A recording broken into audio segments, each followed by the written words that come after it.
Վերջին զարգացումները հարևան Վրաստանում։ Հայկական արտադրատեսակներն ավելի արագ ու ավելի հեշտ ռուսական շուկա հասցնելու հույս են ներշնչում։ Հայրենական ապրանք արտադրողների միության նախագահի լավատեսության շարժառիթը Վրաստան-Ռուսաստան հարաբերությունների բարելավման հեռանկարն է, ինչը նաև սահմանի բացում է ենթադրում։ Բայց անգամ Ռուսաստանի ու Հայաստանի միջև ընդհանուր սահմանի բացակայությունը Մաքսային միությանն անդամակցելու խոչընդոտ չի կարող հանդիսանալ։ Խնդիրը ո՞րն է։ Ստեղծել տնտեսություն, արդյունաբերություն եւ ժողովրդին վերադարձնել իրենց տեղերը։ Մաքսային միությանն անդամակցությունը տնտեսության զարգացման հնարավորություններ է ստեղծում ինչպես Հայաստանի, այնպես էլ Ռուսաստանի համար։ Վազգեն Սաֆարյանին ոգևորողը փոքր ու միջին բիզնեսի զարգացման հեռանկարն է։ Մաքսային միությանը միանալուց հետո իդեմս Ռուսաստանի, Ղազախստանի ու Բելարուսի նոր ու կայուն շուկաներ կունենանք։ Ընդ որում կարտահանենք պատրաստի արտադրանք։ Ներկայությամբ տարեկան 3-ից 4 հազար տոննա կաշի են արտահանում։ Այն դեպքում, երբ Խորհրդային Միության տարիներին հայկական Մասիս եւ Նաիրի ֆիրմայի կոշիկները Ռուսաստանում որակի հոմանիշ ու հաստատուն բրենդ էին ընկալվում։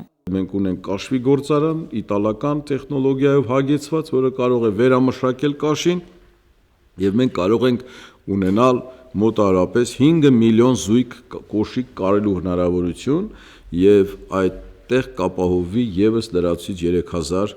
աշխատատեղեր։ Ռուսաստանի էներգետիկ եւ հումքային պաշարներն ու Հայաստանի գիտական ներուժը ունակ են ծառայելու Մաքսային միության երկրների ընդհանուր շահին։ Սրան պետք է հավելել նաեւ ապրանքների, աշխատուժի ու կապիտալի ազատ տեղաշարժը։ Սա զարգացած տնտեսություն ունեցող միության ուրվապատկերն է, որի համար Սաֆարյանի դիտարկմամբ Հայաստանը պետք է ակտիվորեն ներգրավվի Մաքսային միության տնտեսական կառույցների մեջ։